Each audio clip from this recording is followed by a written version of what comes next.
Hi everyone, so you're nearly done now. This is the last of the training videos, so I hope you find this really helpful. I'm going to teach you how to take everything you've learned, so you know, the brief that we worked on, the inspirational images that you've pulled together, your mood board, your survey, your floor plan, all that, and we're going to kind of pull it together for a final design all ready for you to submit for your competition. So hopefully this helps you pull it all together and you really enjoy looking at all the work that you've done so far.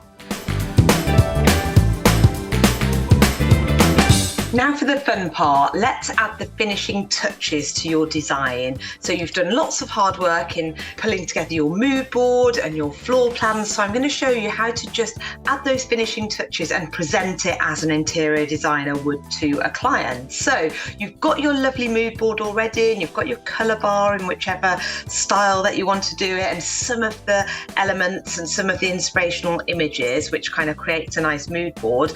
But I'm going to show you now how to turn that into what we call a design direction. So it's a way of presenting to the client the direction we're heading in for the whole design, and sometimes we show a little bit of furniture as well in there, and we also add some text as well to the design direction page.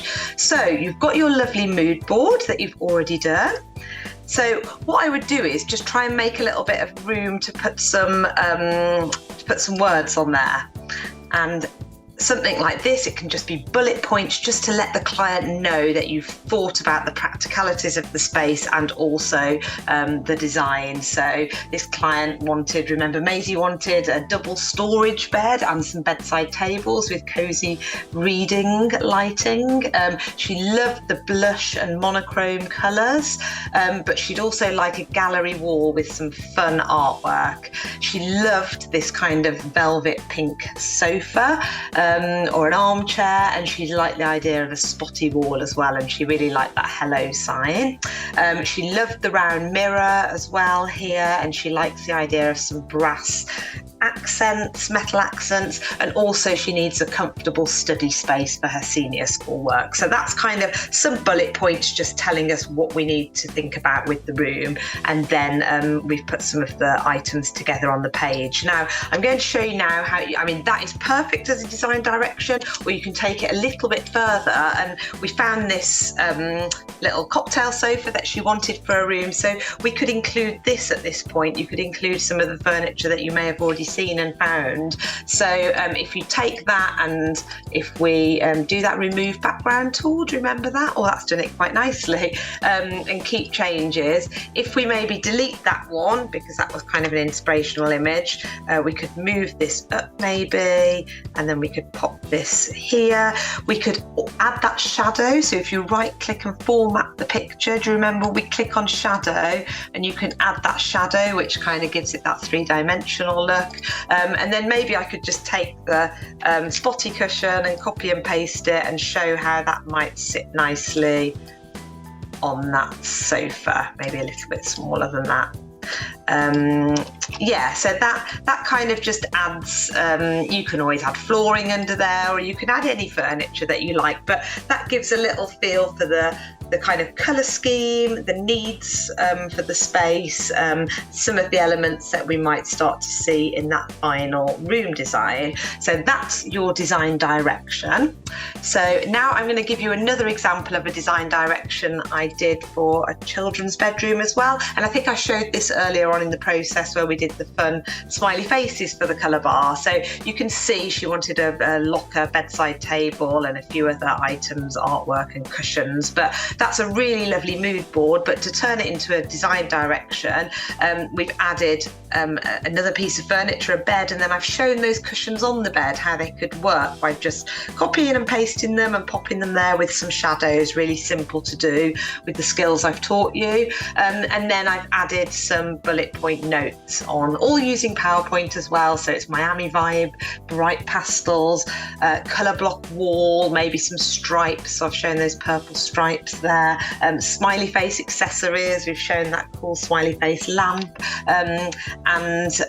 Yeah, she's got an existing small double bed, so that grey bed, so we've shown that with those cushions, and would love that locker bedside table as well. So that shows us the design direction. So that's really refining your mood board into a design direction page. So next, let's show you how the best way to present your floor plans would be. So we've got that sketch floor plan with using the graph paper, and we've kind of moved things around the page. You could either blue tack them down and scan in that, or you can take a photo on your phone and just import that into PowerPoint, which is exactly what I've done here. So that's what I've done. I've actually put a little border line around it. So if you right click and format picture, if you click here, you can add a line and you can make that a little bit thicker as a border if you want, so it just looks a little bit slicker. And then the next thing, by just using the rectangle tool here, you can draw a rectangle, make sure it's white, or you can change whatever colour you want it to be. It's totally up to you. I'll leave it white because it shows up well. And then you can use, so you've got bedside tables there, you can copy and paste it. You can use that in the background as a guide, because you know this is drawn to scale and you've used your templates that are drawn to scale, so you know everything works in the floor plan. So actually when you put it into PowerPoint, by just kind of adding some rectangles, you can start to build it up and make it look a lot neater. So I'm just going to do this very quickly now, and you can be as creative as you want on how you do this. So we've got the wardrobes that both sit there, and then we've got the desk that sits there. You can use rectangles, you can use, there's lots of different shapes here. If you wanted to use circles, you can do.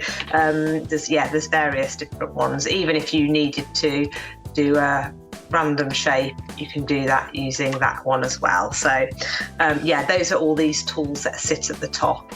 So once you've done that, there you go, I've done it for all of them. The next thing I would do is maybe start labeling some of the furniture as well. And again, it just looks really professional. So it takes that, you know, that floor plan that you've done and really make it look a bit more professional. And then also give it a title as well. So this is the proposed floor plan. Yeah, so we've labelled it up, and you can even take it to the next level and colour some of the shapes if you wanted to. So the way you do that is here, there's this fill colour, and I found like a nice blush pink there. The bed I've done in grey, and then what I've done as well, because most interior design or architects floor plans will have a scale bar, it's worth just showing the client that that's 1 metre. So those 10 little squares there is 1 metre. So we do that by just using the line tool here and drawing the line here. And what you can do is here you can change the colour, you can make it darker, and you can change the thickness here, so you can go much thicker with it. So I can see what I'm doing then, and then add 1 metre under there. So yeah, but be as creative as you want with it. It's just a nice way. You can present it as it is without any of these on, but you can see what a difference it makes once you sort of add those on, how much more professional that looks to present as a plan. So the next one I was going to show you is how to label up your room all plan. So like I say, if you just screen grab it out of room all, and then you can paste it into PowerPoint, so that's how it comes in. And then I've done a couple of screenshots of the 3D model as well. So it looks great like this with your proposed floor plan and the 3D models, but it looks really good when you present it to a client with a title, so the proposed layout, and then just add a few notes on your floor plan as well. So I'm going to show you how to do this as well. So this is just some basic notes telling the client what's what in the room, and then this here is just a little bit more information to note that this wall here we're going to add the wall stickers on, and we're going to show a gallery wall above the bed, so it's thinking 3-dimensionally as well, what we're going to do with this wall space. And then here we want to show a large mirror above the chest of drawers that you can see there, and add maybe some more of those wall stickers. So we've put a key here for that dashed line, that's where we're going to show the wall with the wall stickers. pictures, and then a couple of pictured edges in this corner here as well to display some of Maisie's things, and then also a desk organizer above the desk. So I'll show you now how to do that. So the text is really easy to do, so you just use the little text box here, and then you can type in your text, and you can adjust the size of it here, and you can change the color of it if you want as well. Oh, you have to highlight it to do that. So that's how to do the text, and you can move it around and do that if you want to. Yeah, so so that's fairly straightforward. Now the lines, all I do is I use the line tool there, and I draw a line here, and then I can change the colour of it to whatever colour I want. So I chose that kind of coral colour, change the thickness of the line there by just clicking this up, and you can change the type of line. So you can do a dashed line, or you can do a dotted line, however you want to do it, and then you can move that and label it, use it to label certain parts of your floor plan. So it's really simple in PowerPoint to take that floor plan and then to turn it into something like this, which is really easy to read for your client and looks really professionally presented. So your final task is to add the finishing touches to your final design. So take that mood board and just elevate it a little bit and turn it into your design direction page by adding some notes and maybe some furniture items. And then take your proposed layout into PowerPoint and label it and annotate it and make sure you present it in the best way possible. Okay, thanks very much and have fun. Thank you all so much for taking the time to watch these videos and this virtual summer camp, and I hope that it's inspired some of you to maybe think about a career in interior design, or even just have a go at interior design around your own homes or for other family members and friends. So thanks for watching, and I hope you've enjoyed it and enjoy the rest of your summer. Take care everyone, bye.